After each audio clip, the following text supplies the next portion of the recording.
Sige, teka kukuha lang ako ng plato sa bahay. Salamat talaga anak ha. Ang bait mo talaga. Alam mo bang swerte ko na ikaw ang naging manugang ko.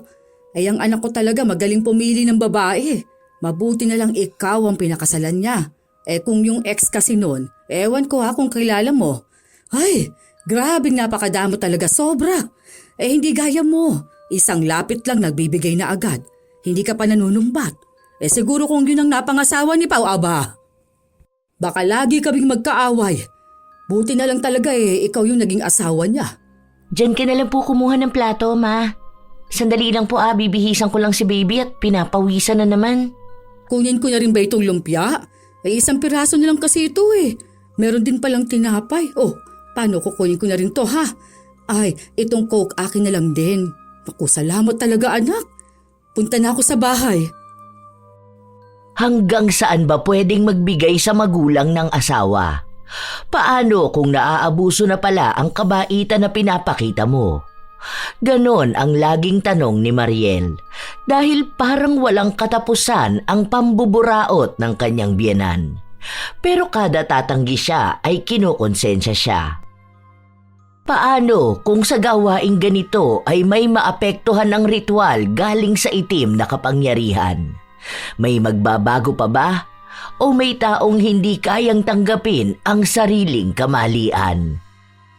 Ay, ang cute-cute talaga ng apo ko na yan.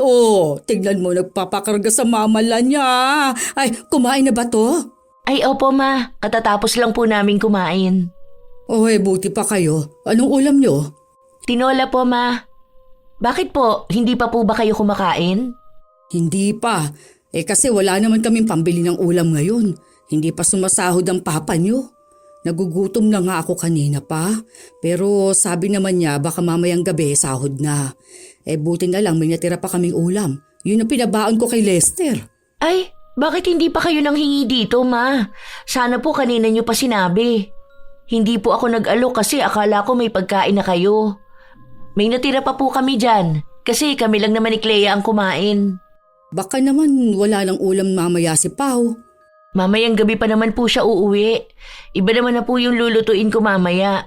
Gusto niya raw ng bopis pero mamaya ko pa naman po yung lulutuin. Hindi ba nakakahiya? Ay baka naman sabihin niyo na nanghihingi na naman ako. Ano ka po ba ma? Ano naman po nakakahiya doon? Nagbibigay naman po kami. Lalo na kung may sobra naman po. Sige na po, kuha na po kayo. Okay lang ba nakuhanan ko ang papa niyo? Para magpadala sana ako ng pagkain sa kanya. Naaawa naman ako, walang pagkain doon sa trabaho niya. Okay lang po. Sa kakanin na rin okay lang ba? May juice pala kayo rito may Coke pa. Sige po ma, kuha na lang po kayo.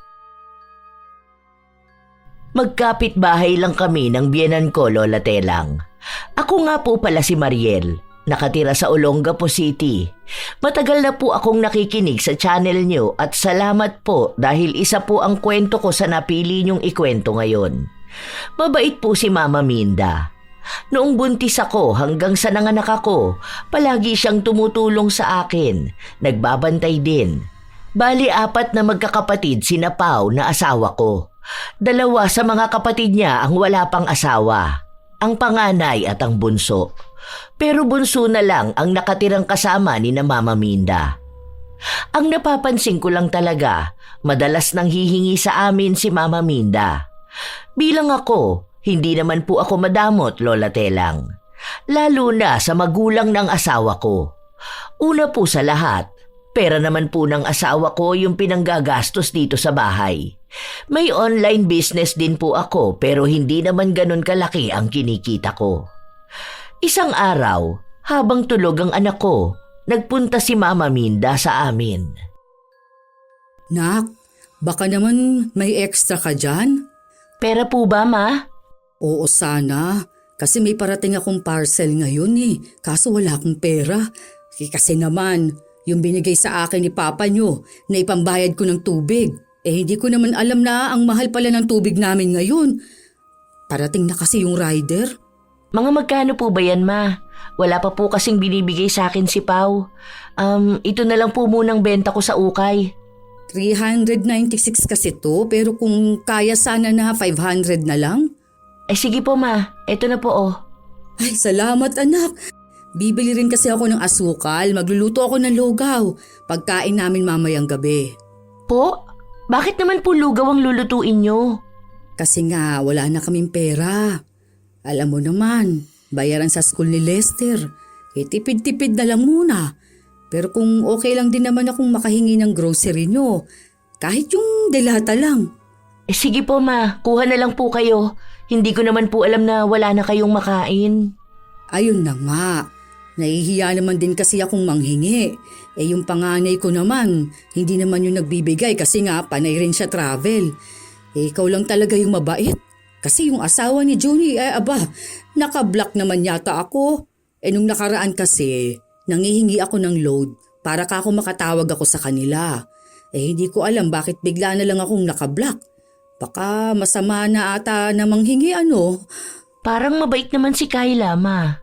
Mabait naman siya, kaso hindi talaga siya kasing bait mo. Salamat dito anak ha. Sige na, magluluto na muna pala ako. Igisa ko na lang tong sardinas. Baka may bawang ka dyan? Pahingi na lang din ako. Nakakaawa naman talaga si Mama Minda kapag nanghihingi siya. Ako kasi, mabait talaga ako. Lalo na kapag may nanghihingi sa akin, tapos meron naman ako. Yung pamilya ko pala nasa probinsya, Lola Telang. Bali 2 lang kaming magkapatid ng ate ko. May asawa na kaming parehas, pero siya nasa probinsya pa rin kasama ang mga magulang namin. Nagpapadala ako ng pera sa bahay pero bibihira lang kapag may kita ako o kaya mismong si Pao ang nagpipresenta na magpadala ako sa bahay. Ilang araw pa ang lumipas, paunti-unti na sa aming lumalapit si Mama Minda, lalo na kapag may kailangan siya. Minsan asin, minsan kape, asukal o kahit patubig na iinumin. Wala naman yun sa akin. Dahil hanggat meron kami, magbibigay ako. Isang gabi, pag uwi ng asawa ko, parang napansin niyang ang bilis na ubos ng grocery namin. Si Mama Minda lang naman ang pumupunta rito sa bahay. Nung nakaraan nanghingi siya ng sardinas kasi wala nga silang ulam. Tapos itlog na rin para daw magtorta siya. Tapos binigay mo naman. Malamang, alangan naman pagdamutan ko mama mo. Nagbigay kasi ako ng pera sa kanya eh. Imposible na wala siyang perang pambili.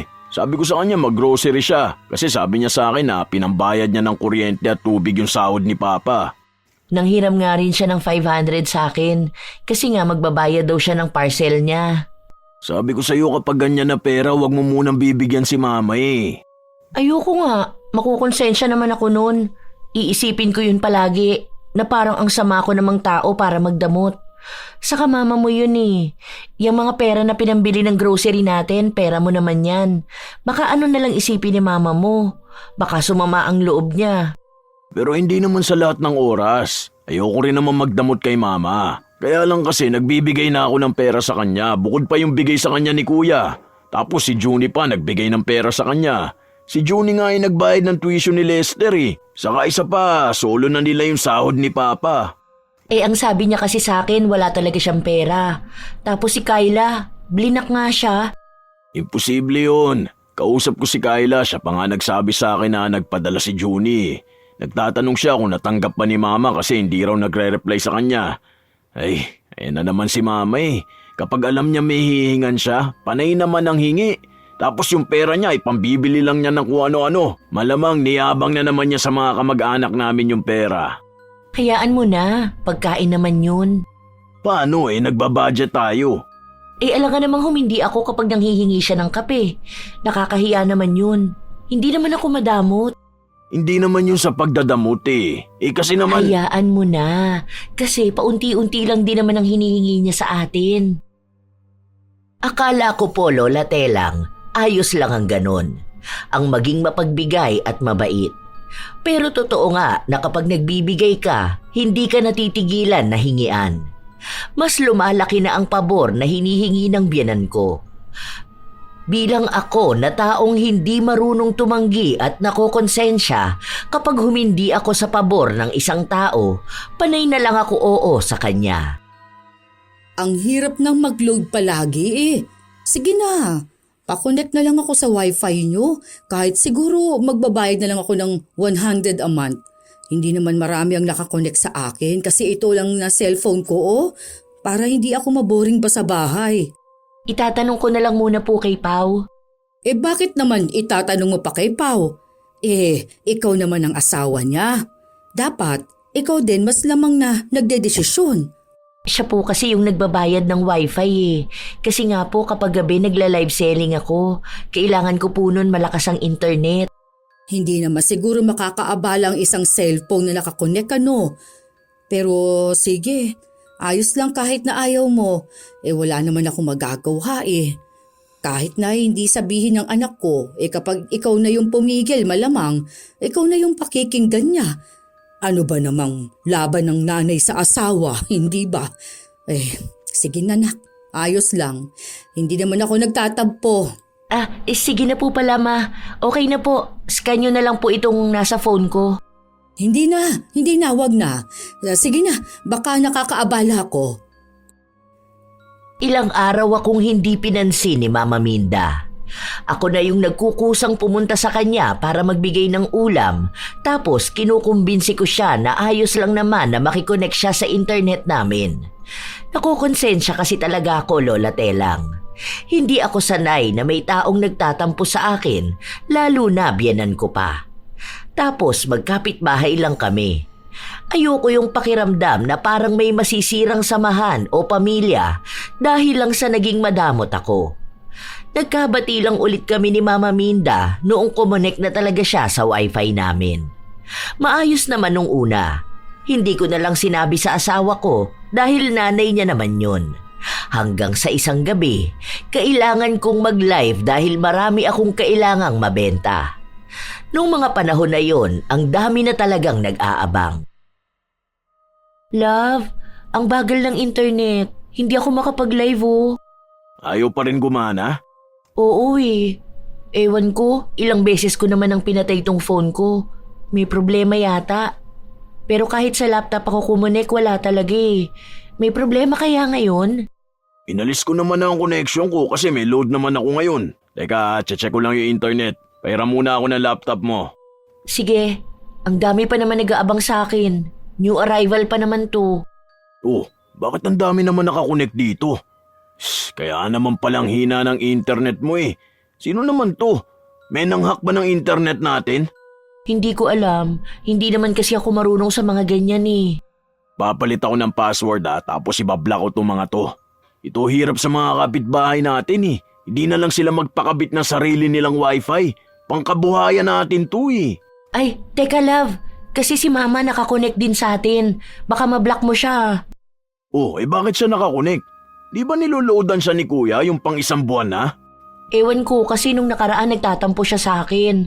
Nahihiya naman ako na hindi siya pakonekin. Paano kasi? Yun na lang din naman ang libangan niya. Baka si mama nagpakonek sa mga to. Kilala ko na yan eh. Baka pinagkakakitaan na naman niya to. Sa atin nakakonek tapos magbabayad sa kanya monthly. Ay naku naman. May load yun kasi si kuya mismo naglo-load sa kanya. Bakit hindi mo man lang sinabi sa akin to? Hindi ko na nga pinaalam kasi parang wala lang naman to. Wala lang pero kita mo ngayon hindi gumagana yung internet mo. Naabala pa yung kabuhayan mo. Sa susunod magsabi ka muna sa akin ha. Kahit na mama ko pa siya, dapat alam mo pa rin yung boundaries. Oo, nanay ko siya. Pero kapag naman sobra na, hindi pwedeng lagi sabihin na magulang siya. Nakukonsensya naman kasi ako, love. Masyado ka kasing people pleaser, love eh. Huwag kang makonsensya dahil hindi lahat ng hiling ng tao kailangan mo ibigay. Kaya ka nasasamantala eh. Matuto ka namang humindi. Kahit pa sabihin pang kapamilya yan, kahit nanay pa, kahit sino pa, kahit sa ating dalawang mag-asawa, dapat alam mo pa rin yung boundaries ng isa't isa. Paggalang na lang din yung sa sarili mo. Ayan, okay na. Mag-live ka na. Kapag nagtanong si mama, sabihin mo naka-block na siya. Ikaw na lang magsabi. Nakakahiya eh. Sige, ako na. Nung gabi na yon, inasahan ko talaga na pupunta sa bahay si Mama. Pero hindi niya naman tinanong yung tungkol sa internet. Nakipaglaro lang siya sa apo niya. Ma, inalis ko na ang internet mo ha. Huwag ka nang kumunik dito sa amin. Tinawagan ko si kuya, tinanong ko kung hindi na ba siya naglo-load sa'yo. Sabi niya kanina lang daw nag-load sa'yo dahil expired na yung load mo. Hindi naman daw siya pumapalya kahit na isang araw lang. Bakit mo naman tinawagan ang kuya mo? Ano namang meron sa load ko? Nakita ko kasing nakakunik ka rito, inalis ko na, pati yung ibang binigyan mo ng password. Ha? Wala ah! Ano ka ba naman? Bakit naman ako magbibigay ng password niyo? Ay nakikonnect lang nga ako kasi nung nakaraan naglolo ko nga ang Smart. Tumawag sa akin ng tita mong nasa States. Kaya ayun, nakisuyo lang ako sa asawa mo.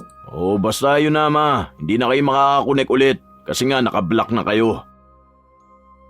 Hindi na ako kumibunon, pero naaawa ako sa itsura ni Mama Minda. Sa totoo lang, maawain talaga ako, Lola Telang. Lalo na kapag nakikita ko ang dismayadong mukha ng mga tao. Lalo na kapag si Mama Minda. Iniisip ko nga kasi na nanay siya ng asawa ko. Siguro naman ay hindi siya dapat pagdamutan. Ilang araw pa ang lumipas nun. Bumalik na naman sa bahay si Mama Minda. Sakto pa noon na paalis ako dahil ipapadala ko yung mga order sa akin. Saan ka pupunta, nak? Sa JNT po, Ma. Ito po kasi yung naiwan na order sa akin eh. Pahabol ko ngayong araw. Isasama mo anak mo? Ay opo, kasi po wala naman po mapag-iiwanan sa kanya. Saka saglit lang naman po ako doon. Ako na lang mag-alaga sa kanya para hindi ka na mahirapan. Ay, hindi na po, Ma. Okay lang po. Kaya ko naman po. Hindi na. Ito naman. Nahiya ka pa. Sige na. Ako na lang magbabantay sa kanya rito. Kung saglit ka lang naman, di ba? Saka gusto kong mag-alaga ng apo ngayon. Miss na miss ko na kaya siya kahit na magkapit-bahay lang naman tayo. Sure po ba kayo dyan, Ma? Nakakahiya naman po kasi. Naku, ano ka ba naman? Kung kailangan mo ng tulong kapag walang magbabantay sa apo ko, pwede naman ako. Para ka namang iba sa akin dyan, oh. Kung nahihiya ka, di ibili mo na lang ako ng lechon manok para ulam namin mamaya, oh. Hindi, biro lang yun anak, ha. Tinotoo ko ang sinabi ni Mama. Hindi ko alam kung biro yon o totoo, pero dahil nga nahihiya ako na iniwan ko ang anak ko sa kanya, pinalitan ko na lang ng pang-ulam nila. Isang buong lechong manok ang binili ko.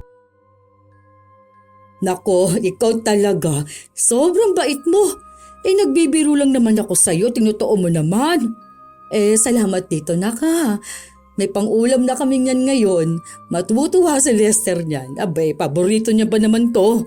Kasi bala ko sanang maglaga na lang ng talbos ng kamote. Wala kasi kaming pang-ulam ngayon. Buti na lang talaga. Wala po yun, Ma. Salamat din po sa pagbabantay niyo sa apo niyo. Pinatulog ko na yan, ha? O nga pala, kumain kami kanina. Meron pala diyang mamon. Kumain na rin ako, ha? Tapos kumuha ako kasi ang sarap pala nun. Okay lang naman yun sa'yo, ano? Pero kung hindi okay, bayaran ko na lang yung nakain ko. Tapos isauli ko yung kinuha ko.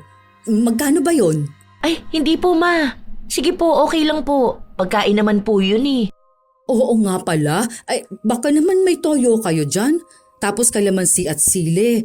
Gagawa lang ako ng sausawan. Tingnan nyo na lang po, Ma. Hindi ko po kasi alam kung may sili pa po ba dyan. Tingnan nyo po sa ref. Napadalas na ang pagpunta ni Mama sa bahay para manghingi ng kung ano-ano. Minsan kaunting mantika lang hanggang sa bote-bote na. Kaya ako na lang ang nagsasabi sa asawa ko. Minsan kasi hinahanap niya yung mga pagkain o stocks namin na bigla na lang nababawasan. Isang araw, pumunta ulit siya sa bahay nang hihiram sa akin ng pera. Hindi pa po kasi ako binibigyan ni Pao ng pera, Ma. Bukas pa po kasi yung sahod niya eh. Tapos nagpadala rin po ako sa bahay namin. Ay, ganun ba? Akala ko pa naman sa'yo ako makakalapit. Kung may pera lang talaga ako, hindi ako hihiram sa'yo eh. Kasi naman, itong si Papa nyo, hindi na naman nagbigay sa akin. Ewan ko. Kapag naman kinakausap ko, Ayun, laging nauuna ang galit sa akin. Aayusin ko lang sana ang requirements ko para nga doon sa ayuda. Wala pa po kasi talaga, May. Pasensya na po ah. Ay siya, sige. Maglalakad na lang siguro muna ako. Malayo yun, Ma. Wala naman akong magagawa, wala naman akong pera. Magbabaon na lang ako ng tubig para kung sakali man na mauhaw ako sa daan 'di ba? Wala rin naman ako mabitbit na pagkain kaya pantawid gutom na lang din 'yon. Kung may mauutangan ako, hindi naman sana ako maglalakad. Sige na, para hindi na masyadong mainit sa daan. Ay, teka lang po, Ma. Sige po, pahiramin na lang po muna kita. Kaso magka-cash out pa po kasi ako. Magkano ba yan? 300 po, Ma. Gawin mo na kayang 500 para may pangkain na rin ako. Last money ko na po to, May. Wala pa pong nagbabayad sa mga pa-order ko. Ay sige, pwede na yan, pamasahe ko lang naman. Pero kung okay lang sa'yo baka may biskwit ka dyan. Baka naman pwede mo akong bigyan. Yan na lang kasi ang kakainin ko doon. Kung meron lang naman at kung gusto mo lang naman bigyan ako Kahit na ilang beses kong sabihin na susundin ko ang sinasabi sa akin ng asawa ko, hindi ko talaga magawa. Paano ba naman? Naaawa talaga ako kay Mama Minda. Paano kung totoo na maglakad siya papunta doon sa pupuntahan niya? Matanda na siya. Paano kung mapahamak siya sa kalsada? Ano na lang ang mararamdaman ko noon? Baka habang buhay ko pang sisihin ang sarili ko. Nakaya ko naman sanang tumulong pero hindi ko ginawa. Kinabukasan, walang pasok sa trabaho ang asawa ko. Nasa bahay noon si Mama Minda dahil gusto niya raw makasama ang apo niya. Love, naglista ka na ba ng mga bibilin sa grocery? Oo, yun lang naman din. Saka yung pagkain ni baby. Ako na lang ba magpupunta? Pwede namang ako na lang. Inaantok na rin naman tong anak natin Patulugin ko tapos dito ka na lang muna. Magpahinga ka kasi masakit ka mong likod mo. Ay, bibili na lang din pala ako ng efficacent para mahilot kita mamaya. Sabay na ako sa'yo papuntang bayan. May kukunin lang ako sa munisipyo. Akala ko ay talagang makikisabay lang si Mama nun. Pero sumama siya sa akin hanggang sa grocery. Habang pumipili ako ng mga bibilhin ko, pansin kong naglalagay na rin siya ng grocery niya. Akala ko pa nga ay makikisabay lang siya ng lagayan, pero nung nagbabayad na, isinabay niya talaga sa binili ko. Pinahiwalay na lang niya ng lagayan. Salamat dito anak Ang bait mo talaga. Mabuti na lang talaga sumama ako sa'yo mag-grocery. Itong mga pinamili ko, para talaga sa bahay. Para hindi na ako hihingi ng toyo at mantika sa inyo. Tapos baon ng papa ninyo tapos kay Lester. Mga sardinas na rin para kung wala kaming ulam may mailuluto kami. Sige po, Ma. Bibili ka rin ba ng karne? Sabay mo na rin yung sa amin Bala ko kasi magluto ng sinigang Hayaan mo, bibigyan na lang kita. Magdadala na lang ako doon. Huwag ka nang magluto ng panghapunan ninyo Hati na lang tayo. Tsaka sana manok. Tapos hotdog para pambaon-baon ganon. Hindi na ako kumibo. Nandun na kami. Nahihiya na akong tumanggi. Ang daming tao doon. Paano ko naman sasabihin kay Mama na hindi siya kasama sa budget namin? Sapat lang ang perang ibinigay sa akin ni Pao kaya hindi ako pwedeng sumobra doon. Saka nag-aabang din kasi si Mama. Baka mamaya bigla na lang siyang magalit sa akin. Ano na lang ang gagawin ko kapag ganon? Baka mahimatay na lang ako sa kahihiyan, lalo na kapag pinagtinginan ako ng mga tao. Yun pa naman ang kahinaan ko. Madalas na yun ang pinag-aawayan namin ng asawa ko. Pinababago niya yung ugali ko na ganon, pero paano ko naman yun mababago kung ganon na talaga ako lumaki? Mahirap naman kung biglaan. Nabili ko yung gusto ni Mama habang yung sa amin tipid na tipid. Nagpabili pa nga siya sa akin ng tinapay. Tuwang-tuwa siya nung umuwi na kami habang ako ay may halong kaba at stress. Akala ko nga ay hindi mahahalata ni Pao pero napansin niyang kakaunti lang ang pinamili ko. Bakit ganyan lang? Di naman niya naaabot hanggang sa next sahod ko Baka naman kapusin ka niyan. Okay lang, love. May hinihintay naman akong bayad sa akin eh. Para yun sa business mo, hindi mo yun pwedeng basta na lang gagalawin. Tapos magpapadala ka pa sa bahay nyo. Saka na lang yung sa bahay. Hindi pwede. Alam mo naman na hindi ka na tumutulong gaano sa bahay nyo eh. Magpadala ka naman sa mama mo. Bakit ba kasi ganyan lang ang napamili mo? Hindi. Kasi... Ano kasi... Ano? Nakisabay kasi si mama mo. Nahihiya naman ako tumanggi. Alam mo naman na hindi ako sanay sa ganun, di ba? Saka kasi akala ko makikisabay lang talaga siya. Tapos hiwalay na bayad niya kapag nasa cashier na. Kaso ako rin ang nagbayad nun eh. Ano? Nagabot na ako ng pera kay mama. Kako, pang grocery niya yon para hindi siya nanghihingi dito. Tapos nagpadala pa sa kanya si kuya tapos nagbigay ng pera si Juni. Yung sahod din ni Papa. Ang sabi niya kasi hindi nagbibigay ng pera si Papa. Hindi ko naman na itatanong kasi nakakahiya naman. Ano ba naman yan? Ako na lang kakausap kay mama. Di mo naman sinabi sa akin na nakisabay pa sa'yo. Nagbibigay naman ako ng pera eh. Sana hindi na lang ako nagbigay. Sana diretso na lang grocery. Total yun naman talaga ang kailangan niya. Wag na, love. Hayaan mo na. Nakakahiya naman, baka isipin nila pinagdadamutan natin ng mama mo. Hindi natin siya pinagdadamutan. Gusto ko lang malaman ni mama na hindi pwede yung ganito. May pamilya na ako pero hindi ko naman siya pinapabayaan, di ba?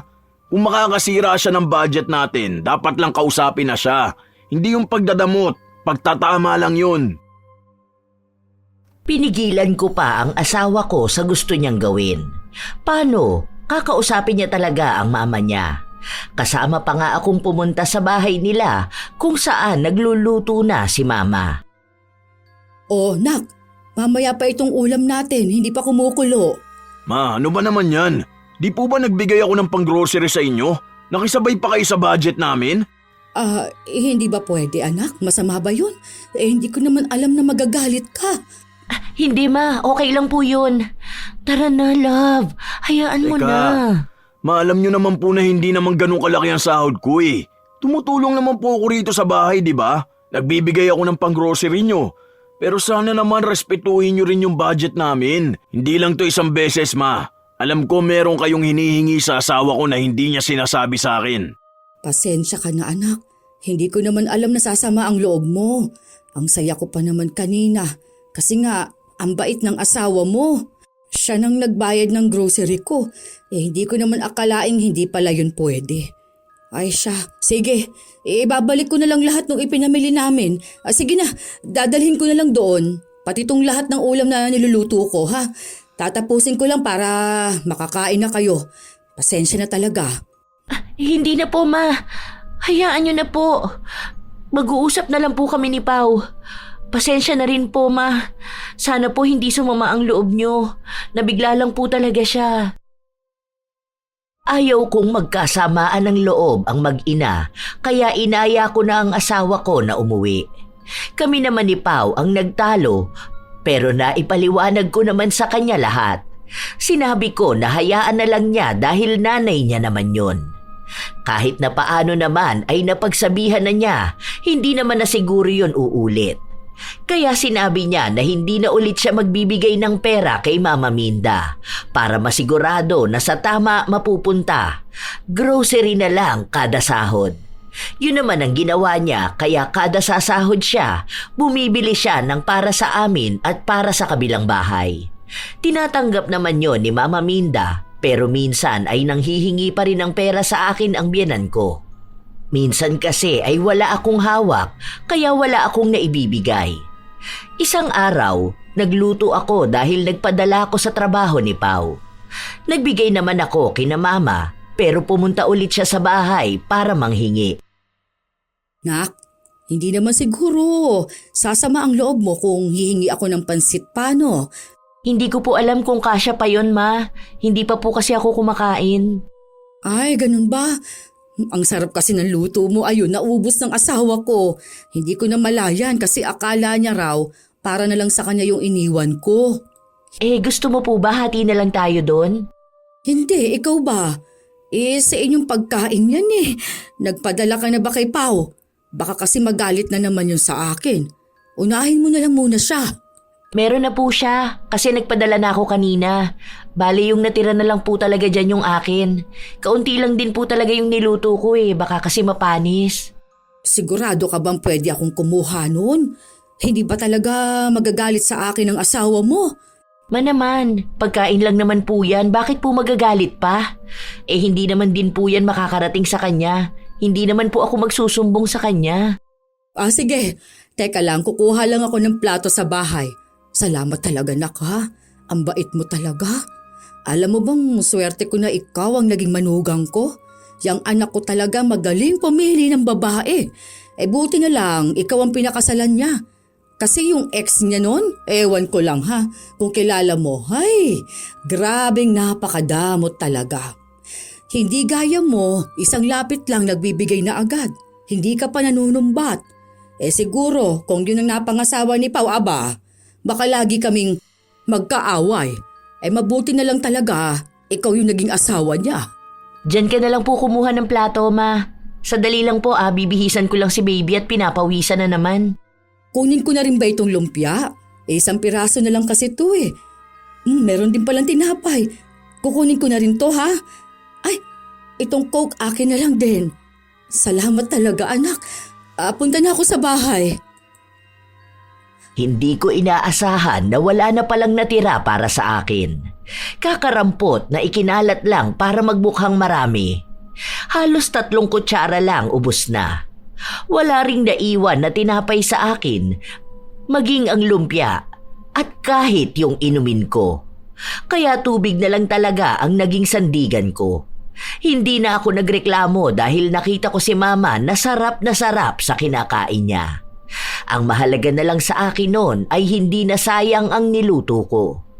Lumipas pa ang mga araw, akala ko ay hindi nahihingi si mama sa amin dahil nga may grocery na siya. Pero madalas na kahit paunti-unti ang hingi niya, mabilis na nauubos ang sa amin. Hindi ako makapagsabi sa asawa ko dahil magagalit na naman yon. Okay na yan nak, tapos luya sana, meron ka ba? Ay wala po ma. Hindi pa po ako nakakabili. Saka po pala, ubos na po ba yung stock nyo? Parang kakagrocery lang po natin Hindi ko pa masyadong ginagalaw. Alam mo naman, baka biglang isang araw kailanganin ko, di ba? Yung mga delata, hindi ko pa rin nabubuksan. Bakit mo naman biglang naitanong? Wala naman po. Akala ko po kasi ubos na dahil humihingi po kayo rito. Hindi pa nga nabubuksan. Kaya nga hihingi muna ako, tsaka konti lang naman ang hinihingi ko, di ba? Kakapiranggot lang ba? Bakit? Ayaw mo ba? Sige isauli ko na itong mantika na hiningi ko sa'yo. Ay, hindi po. Okay na po. Sa totoo lang, marami akong gustong sabihin sa kanya nung mga oras na yon, Lola Telang. Pero hindi ko na lang sinabi dahil nababakas ko na agad sa mukha niya ang pagpapaawa. Alam ko sa sarili ko na madadala na naman ako, pero gusto kong sabihin na wag muna siyang humingi sa amin kasi nga ay wala na talaga kaming stock. Ako na naman ang hahanapan ng asawa ko. Hanggang sa lumipas pa ang ilan pang mga araw, natuto na akong magtago nun. Nakokonsensya ako kapag sinasabi kong ubos na o wala na kahit na alam ko naman na meron. Noong una ay nakakatulong naman yon. Pero madalas nakikita rin ni mama kung saan nakalagay. Napagsabihan niya pa nga akong nagdadamot na pero sa pabirong tono na alam kong hindi rin naman biro. Hanggang sa sumapit ang araw ng kaarawan ni Pao. Lumabas lang naman kami nun. Kami lang mismong 3 ng anak namin. Habang kumakain ako, nabasa ko ang chat sa akin ni Mama Minda. Nagpapauwi siya ng pasalubong. Love, may chat si Mama. Bakit? Anong sabi? Uwian daw natin siya ng spaghetti saka burger. Sabihin mo patapos na tayong kumain. Uuwi na kamo tayo. Nakakahiya naman kung hindi tayo mag-uuwi ng pagkain para sa kanila, di ba? Imagine kumakain tayo ngayon sa masarap na kainan, tapos sila nasa bahay lang nila. Parang bigla akong nakonsensya. Ayan ka na naman. Huwag mo naman akong simulan ngayon. Birthday ko, love. Ayoko naman ng stress. Chat kasi ng chat sa akin si Mama Naaawa naman ako. Huwag kang makonsensya kung kumakain tayo ng masarap tapos sila hindi. Huwag kang mag-alala dahil kumakain din sila ng masarap pero hindi tayo kasama. Lalo na si Mama. Ang daming pera nun. Kung saan-saan na lang yung kumakain, akala mo ba? Hindi kasi ako sanay ng ganito. Alam mo yun? Eh di masanay ka na lang. Nagbigay na ako ng pera kay Mama, okay na yun. Mas malaki pa nga bigay ko sa kanya kaysa sa gastos ko ngayon sa pagkain eh. Saka nagpa-deliver na ako ng ulam sa kanila kanina, okay na yun. Di na kailangan magpasalubong pa. Kahit konti lang. Hindi na nga, ang kulit naman love. Kapag sinabi ko na hayaan mo na muna, hayaan mo. Di ka naman niya naawayin eh. Pero kokonsensyahin naman niya ako. Kaya bigay ka ng bigay kahit na alam mong hindi na tama. Hindi pwede yung lagi ka mauubusan ka bibigay dahil lang sa kinukonsensya ka. Ginagamit lang yung kabaitan mo. Hindi ako masamang anak ah. Kailangan lang talaga ni Mamang matuto na hindi pwede yung ginagawa niya. May grocery na siya eh, humihingi pa rin sa bahay. Akala mo ba hindi ko alam? Galing mismo yun sa mga chismosang kapitbahay natin. Sinubukan ko nga itago yung gamit sa bahay eh. Kaso ayun, minsan nakikita niya pa rin. Ang dapat matutunan mo, huwag maging people pleaser. Kapag natuto kang humindi, makikita mong kikilos yung tao na hindi laging aasa sa'yo. Kahit na nanay ko pa yon, bumabawi naman ako sa kanya eh. Kita mo naman yung efforts namin magkakapatid, di ba? Sobrang dami niyang pera. Thankful kami na napalaki niya kami na maayos. Pero hindi naman sana umabot sa punto na talagang nakakaabala na siya sa budget. Kausapin ko na lang siguro, no? Duda ako, hindi mo yan kaya. Kilala kita. Hindi ka na makakapagsalita kapag kaharap mo na yung tao. Sa utak mo na lang sasabihin lahat ng gusto mong sabihin. Eh kapag kasi ikaw ang init lagi ng ulo mo, tapos ang prangka mo pa magsalita, pwede naman sana yung kahit paano maging mahinahon ka naman. Ganito ang boses ko, hindi ko na tumababago. Kung ano-ano na lang pinag-uusapan natin eh. Kumain na tayo. Birthday ko ngayon. Gusto ko masaya lang tayo palagi. Kahit na anong pilit ko sa asawa ko, hindi siya bumili ng pagkain na iuuwi niya sa bahay ni na Mama Minda. Kinabukasan nun, hiniritan ako ni Mama. Wala na nun si Pao dahil nasa trabaho na siya. Dali na, luto ka na kahit na spaghetti man lang. Meron naman kayo dyan, hindi ba? Eh kaso hindi pa po kasi ngayon iluluto yun. Malapit naman na po ang Pasko, Ma. Oo nga pala. Paano natin gagawin yan? Yung sama-sama na lang ba ang handaan natin? Uuwi naman dito si na Junie. Yun nga rin po ang napag-usapan namin ni Pao. Ang sabi ko nga dito na lang natin ilabas yung handa. Bali maglagay na lang siguro tayo ng trapal. Ano po sa tingin niyo, Ma? Basta, sa akin, kahit na ano lang. Basta masaya na ako kapag sama-sama tayo. Kayo naman na maghahanda, hindi ba?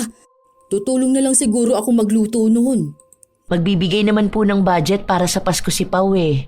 Ako na lang po ang magsasabi sa kanya. Noong sumapit na ang Pasko, sama-sama kami. Sa amin ang madalas na nakuhanan ng panghanda. May mga nabili na kasi kami bago ang Pasko kaya hindi na kami nakasabay doon sa mas mahal na presyo. Lahat ng gamit sa amin din. Ang nakapagtataka lang, ang kaunti na ng handa noong nasa lamesa na.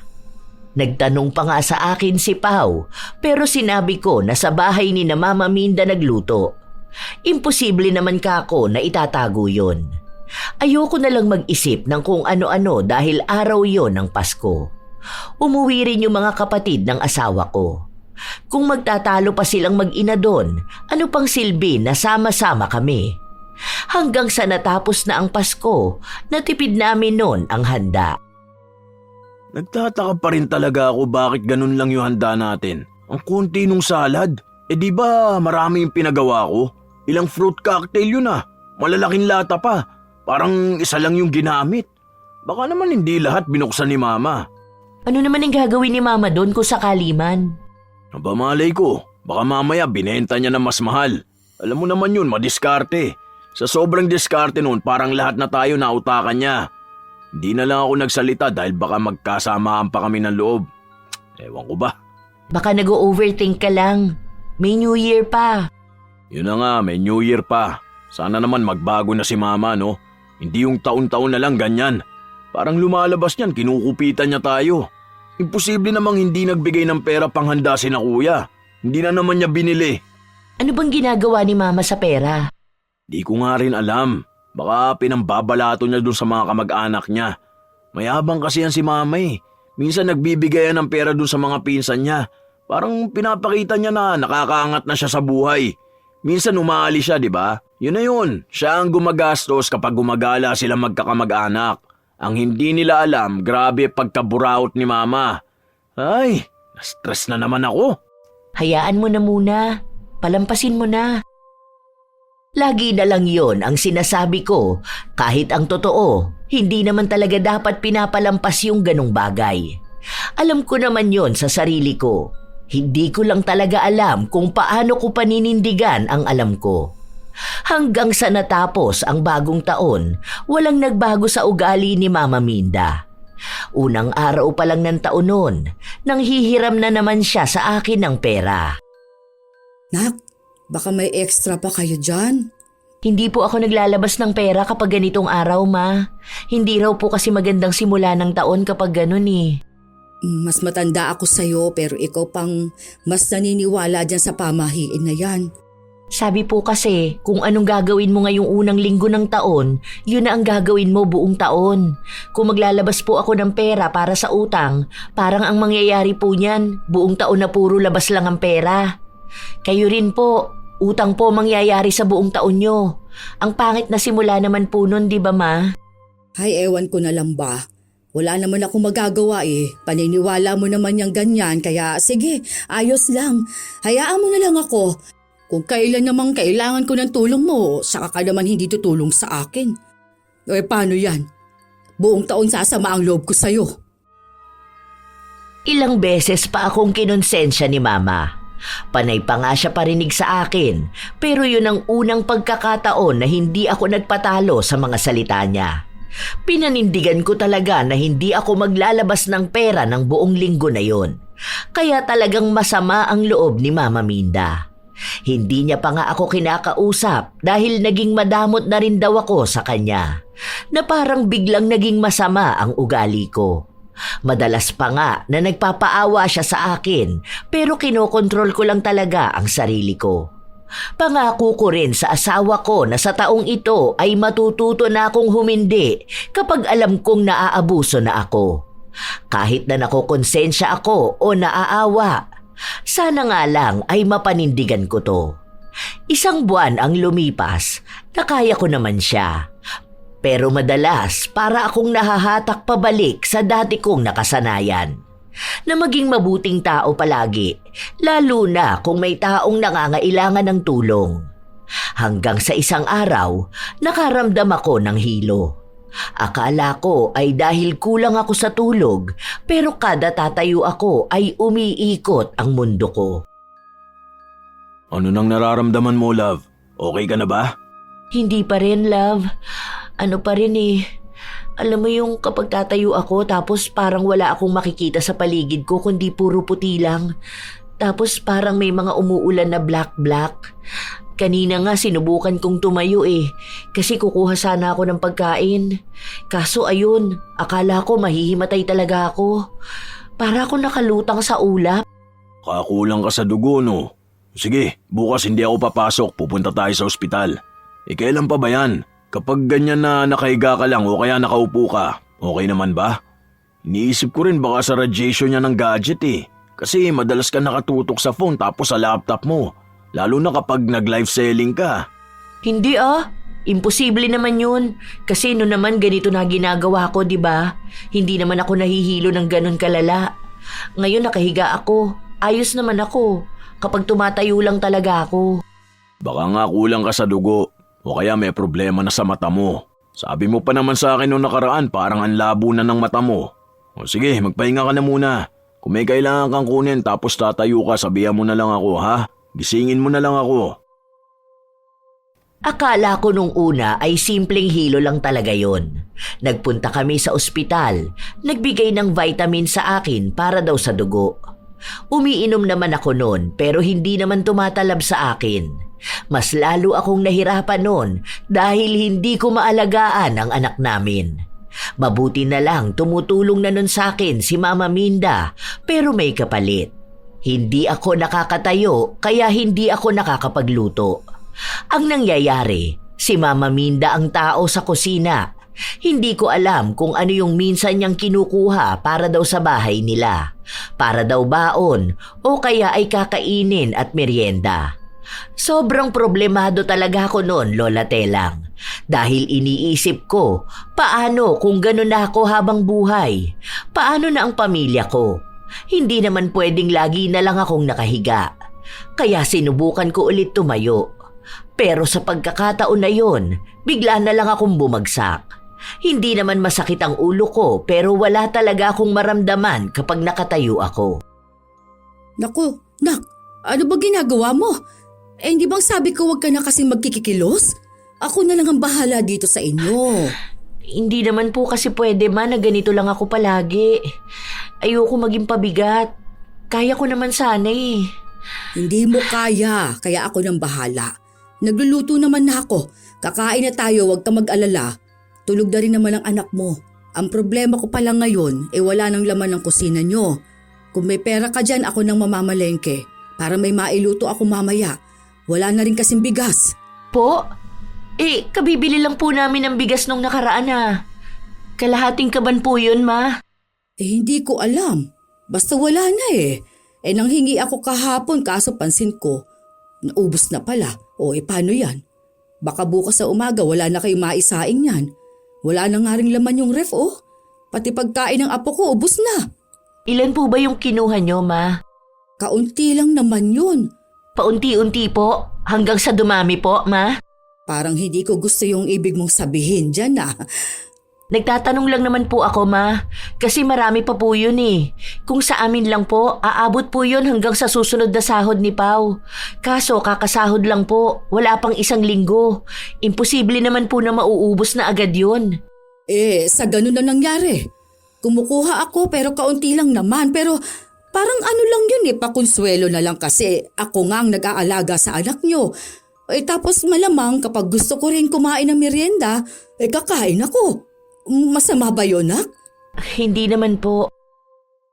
Hindi ako makaapila dahil para akong baldado. Malakas naman ang katawan ko pero bakit ako nahihilo kapag tumatayo ako? Hirap na ako. Kahit sa pag-upo ay hindi ako masyadong pwede. Nung mga panahon na yon, Lola Telang, nawalan po talaga ako ng gana sa lahat. Kung wala lang akong anak, baka sumuko na ako. Hindi ko maintindihan ang sarili ko. Ilang bitamina na ang binili ng asawa ko. May mahal, may galing pang ibang bansa, pero walang nangyayari. Hindi ako bumabalik sa normal. Sinusubukan ko naman tumayo, pero ganun pa rin talaga. Kaya ang nangyayari, si Mama na ang madalas na nasa bahay.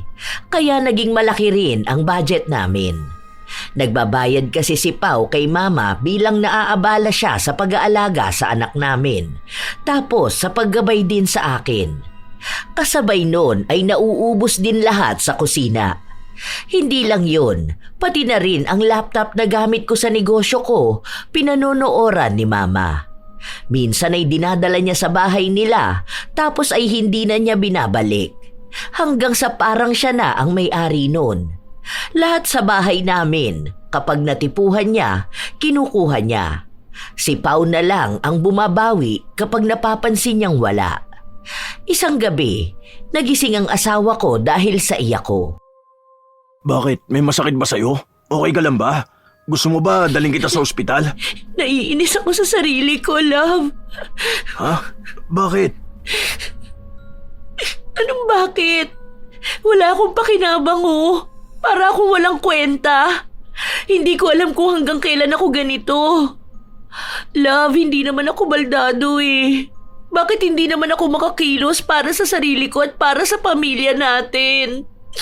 Hayaan mo, gagaling ka rin huwag ka mag-alala. Gumagawa naman na ako ng paraan Naghahanap ako ng makakatulong sa atin, baka umayos ka. Kahit mahal pa yan, kahit na magkano pa ang bayaran ko basta gumaling ka na. Ang laki na naman ng gastos mo niyan. Bayad mo pa lang kay Mama. Tapos yung dito pa sa bahay na gastusin. Hindi man lang kita matulungan. Huwag mo nang isipin yun, okay lang. Huwag kang magpaka-stress. Baka yan pa maging kalaban natin eh. Magiging maayos ka rin ha?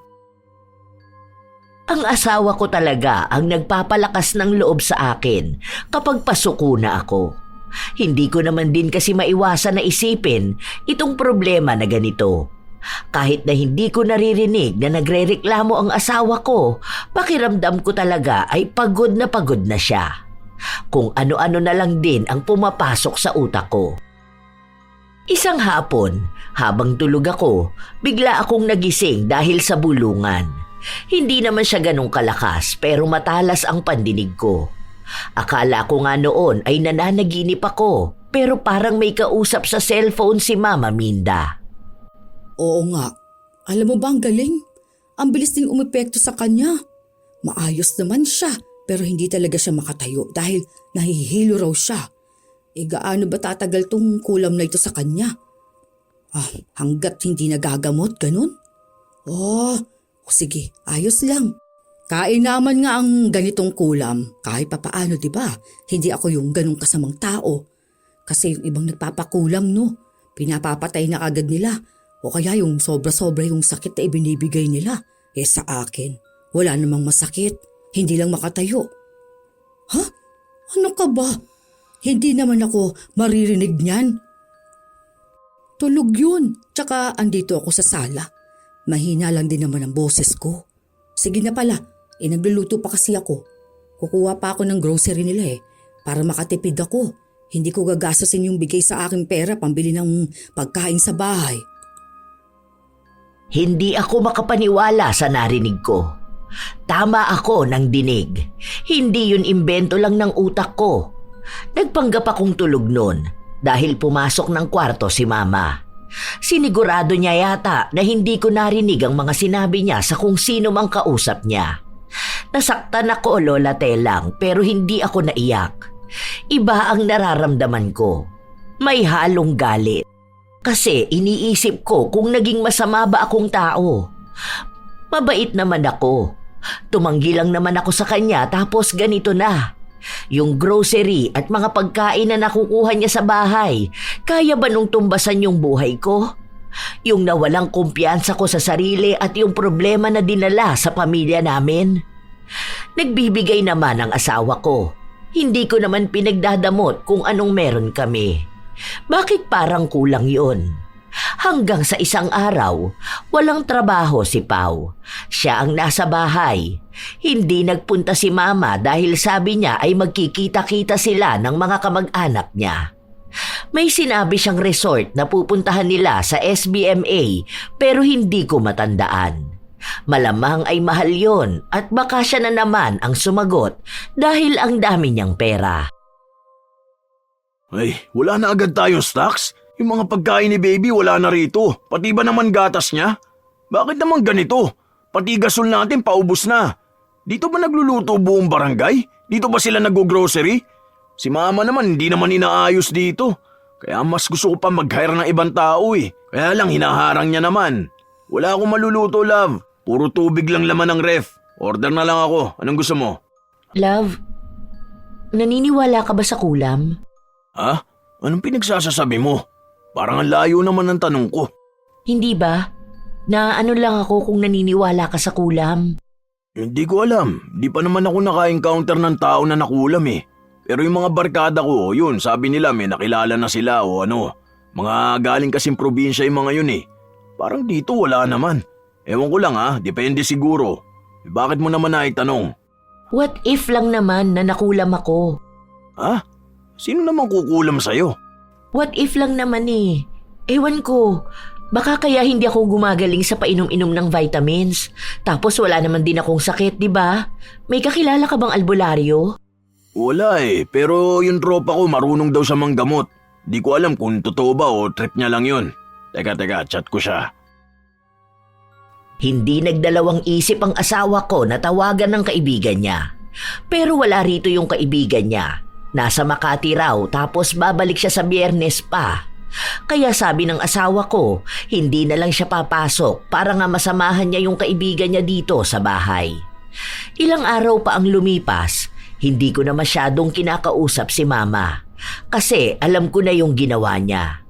Naghihintay na lang akong gumaling. Tapos saka ko sasabihin sa kanya yung mga nagawa niya.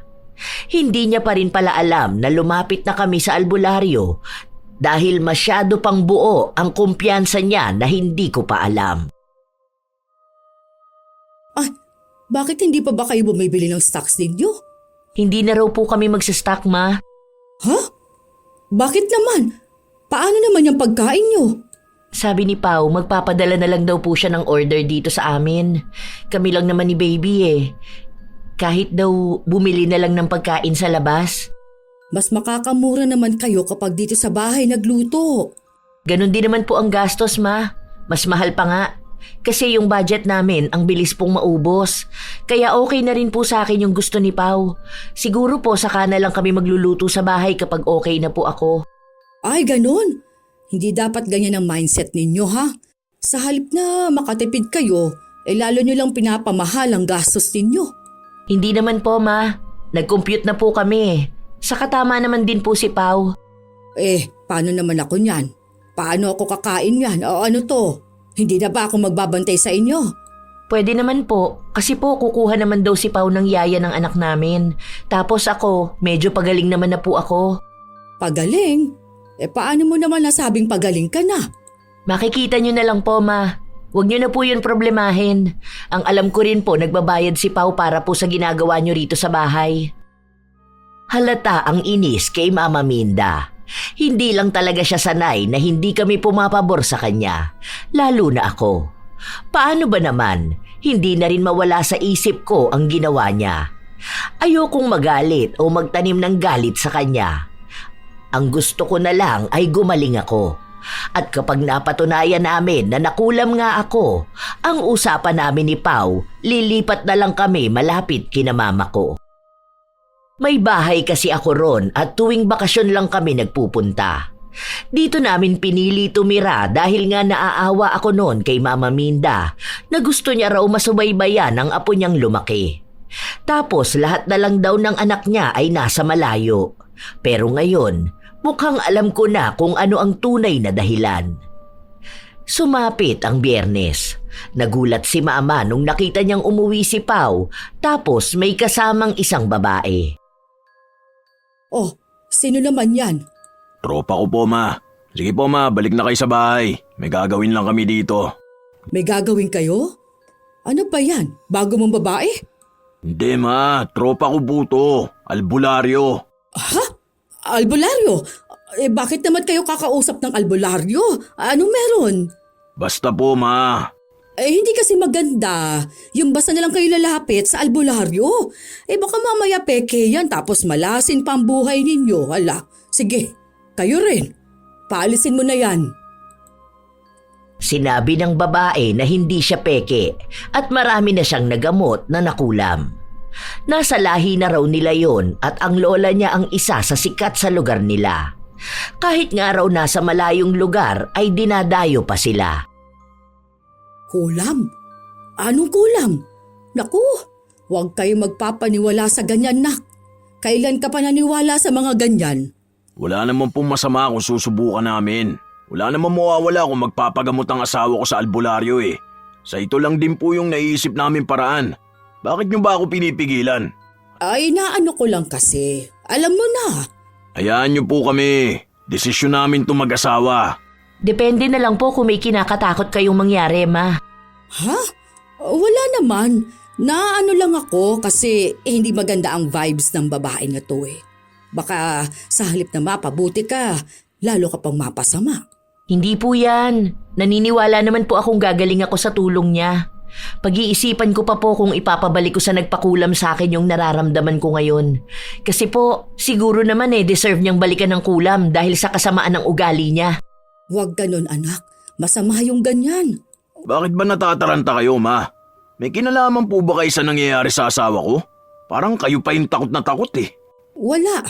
Ano namang kinalaman ko dyan? Wala naman akong alam sa black magic na ganyan ano. Wala nga akong kilala na mangkukulam. Meron po, ma. Narinig ko kayo na nakikipag-usap sa mangkukulam. Sinabi niyo pa nga po na mabuti na lang mabait ka kaya ito lang ang ginawa mo sa akin. Mabait pa po ba to?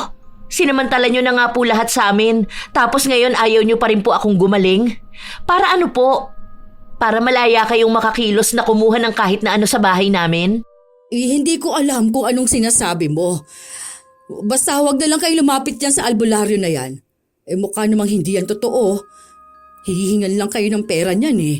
Huwag kayong magpapaniwala sa mga scammer. Hindi kami nakinig kay Mama. Sa halip ay mismong si Pauna ang nagpalabas sa kanya. Panay pa nga siya katok sa bahay. Binubulabog niya talaga kami para lang hindi matuloy ang paggamot sa akin. Baso ang ginamit ng albularyo. Walang tubig pero may mga orasyon siyang ibinulong doon. Matapos yun, nagliwanag ang lahat ng paningin ko. Wala na akong maalala sa mga sumunod na nangyari pero nagising na lang ako na wala na yung albularyo. Ang sabi ng asawa ko, mga 4 na oras na raw akong tulog matapos kong magsisigaw sa sakit. Sumigaw talaga ako? Wala akong maalala eh. Ang alam ko lang maliwanag tapos ito na, nagising na ako. Normal lang daw yun, sabi ng kaibigan ko. Bali ang nasaktan daw noon ay yung mangkukulam. Nakakakilabot kanina. Kukunan ko na sana ng video eh. Kaso hindi ko na ginawa. Natakot na ako eh. Nagtaasan talaga ang balahibo ko. Kasi parang naglalaban sila tapos sa katawan mo pumasok yung sa mangkukulam. Pero mabuti na lang magaling yung kaibigan ko na yun. Natalo niya yung mangkukulam. Ano na raw ang mangyayari sa akin? Maayos ka na raw. Pwede mo na nga subukan tumayo eh. Kinakabahan naman ako. Hindi yan, magtiwala ka lang. Hawa ka sa akin. Aalalayan kitang tumayo. Kinakabahan pa akong tumayo noong una pero nung tumayo na ako, hindi na ako nahihilo. Medyo nanibago ako dahil halos 2 buwan akong nakahiga lang. Tuwang-tuwa kami ng asawa ko. Naluluha pa nga ako eh. Ang buong akala ko kasi ay wala na akong pag-asa. Mabuti na lang at nalaman ko kaagad bago pa tumagal, kaya naagapan din. At pasalamat ako na pinaniwalaan din ako ng asawa ko at siya mismo ang gumawa ng paraan para gumaling ako. Hindi na ako nahihilo. Nakakakilos na ako ng maayos. Ay, salamat sa Diyos. Ay, maaasikaso ko na rin ang pamilya natin. Ibig sabihin nakulam ka talaga, no? Si Mama ba talaga? Pero grabe naman kung ganun. Hindi ko alam na may kakilala siyang mangkukulam. O kaya baka nakilala niya lang tapos inalok siya. Yun ang narinig ko mula sa kanya. Ewan ko kung bakit niya yun ginawa sa akin. Baka dahil sa hindi ako nagbibigay sa kanya. Kasi bago yun nahilo ko, tumanggi ako dun sa gusto niya eh. Sobrang sama ng loob niya sa akin tapos biglang yun na. Kausap niya sa call, ibig sabihin kilala niya. Ay, si Mama talaga. Tuloy na natin yung plano natin. Lilipat na lang tayo ng bahay. Pero hindi pwede rin sa probinsya nyo. Doon na lang malapit sa work ko. May nahanap na akong bahay sa likod ng SM. Pero pinapasikaso ko pa kasi may nakatira pa ron. Hanggang sa katapusan na lang naman tapos aalis na. Paano si mama mo? Paano mo siya kakausapin? Kinausap ko na siya, hindi naman siya umaamin. Hindi naman yun naamin sa mali niya eh. Kilala ko na siya. Saka uunahin nun magpaawa kaya hindi ka na rin magagalit. Ganun magmanipula si Mama. Nadadaan niya lahat sa pagpapaawa niya. Baka sa mukha ng asawa ko na dismayado siya sa nangyari. Nanay niya yun. Sino ba namang hindi malulungkot na nagawa ng magulang mong saktan ang asawa mo? Kahit naman ako, bilang maawain ako, parang hindi ko makitang makikisama pa ang asawa ko sa nanay kong gumawa na ng masama sa kanya. Simula noon ay natakot na akong maglalapit kay Mama Minda. Kahit anak ko ay hindi ko na pinapalapit sa kanya. Iniisip ko na baka yung apo naman niya ang gawan niya ng masama.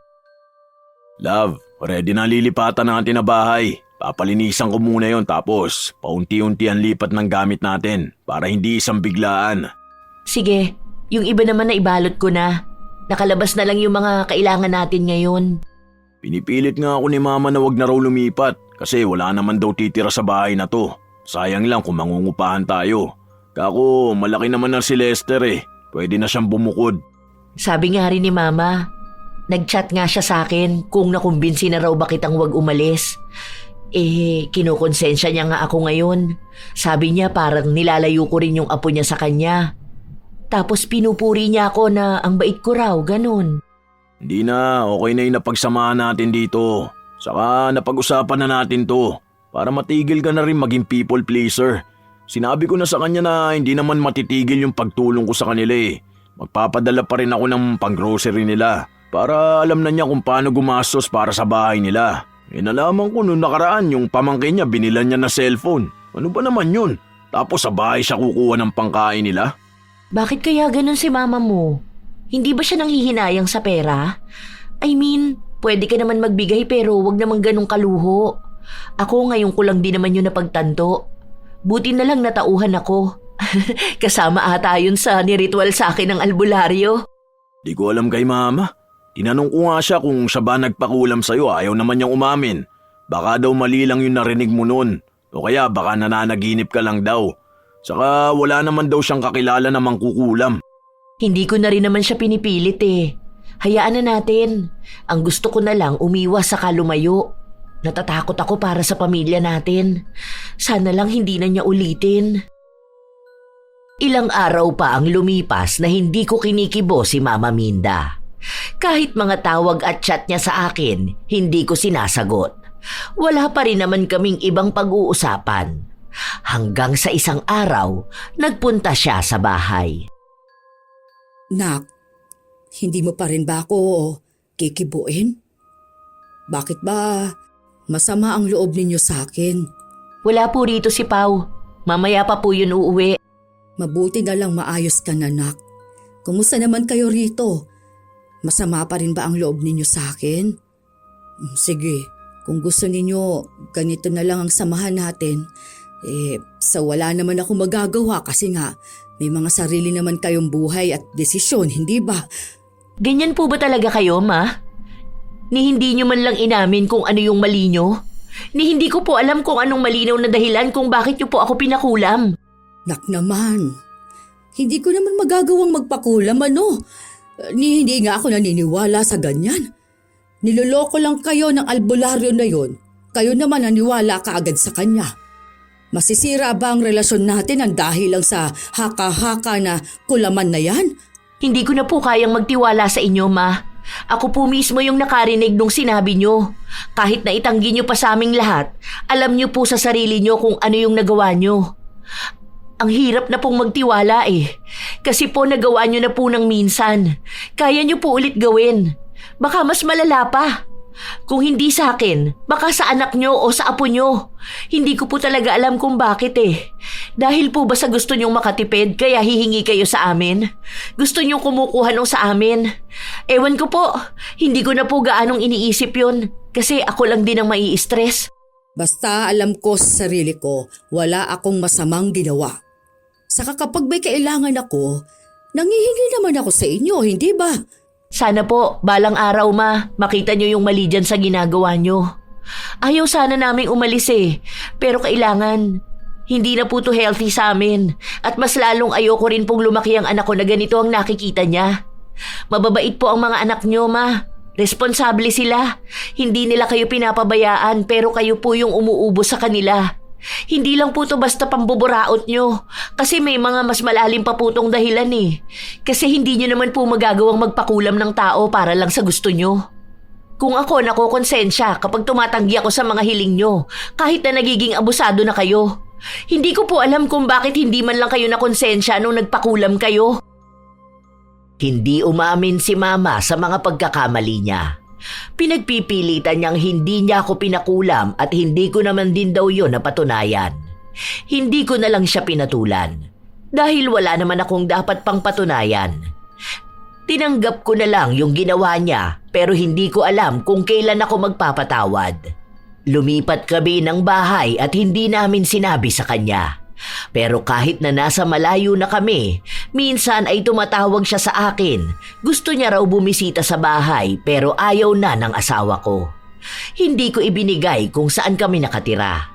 Doon ko lang din naunawaan ang dahilan ng asawa ni Junie kung bakit ayaw nilang tumira malapit kay Mama Minda. Sa panahon na ito, hindi pa rin nakakarating si Mama sa bahay namin. Nagbibigay pa rin ng sustento ang asawa ko, pero hindi na katulad noon dahil mahal ang naging upa namin sa bahay. Pero ngayon, mas payapa na. Mas umaabot na ang budget namin. Minsan nga ay may stocks pa kami kahit na nakasahod na. Malaki ang natipid namin simula nung umalis kami malapit kina mama. Napatawad ko na naman siya, pero hindi na para bumalik ang tiwala ko sa kanya. May takot kasing dala ang ginawa niya na hanggang ngayon ay pinagpipilitan niyang hindi niya ginawa. Minsan nakukonsensya niya ako dahil alam niyang madali lang akong maawa. Pero ngayon na natuto na ako, nakikita ko na sa isang tao kung peke ang pagpapaawa niya. Sabi nga ng asawa ko, hindi na ako people pleaser. Hindi pala maganda yung lagi kang naaawa dahil sinasamantala ka ng taong walang awa. Hindi naman masama ang maging maramot, lalo na kung ang ibig sabihin nito ay marunong kang magtakda ng hangganan. Hindi lahat ng hindi nagbibigay ay masama at hindi lahat ng nagbibigay ay mabuti. May mga pagkakataong ang sobrang kabaitan ay nagiging daan para abusuhin ka. Sa mga taong madaling makonsensya, hindi mo kailangang laging patunayan ang halaga mo sa pamamagitan ng pagbibigay. Ang pagtulong ay dapat bukal sa loob, hindi bunga ng takot na mapag-usapan, maiwan o matawag na masama. Kapag palagi kang nagbibigay kahit ikaw ang nauubos, hindi na yon kabutihan. Yon ay pagpapabaya sa sarili. Matutong humindi. At para naman sa mga taong buraot at abusado, mahalagang tandaan na ang tulong ay hindi obligasyon. Hindi lahat ng tumutulong ay may sobra. Minsan, sila pa yung walang-wala, pero nagbibigay pa rin dahil sa awa. Huwag ugaliing umasa sa ibang tao. Matutong tumayo sa sariling mga paa.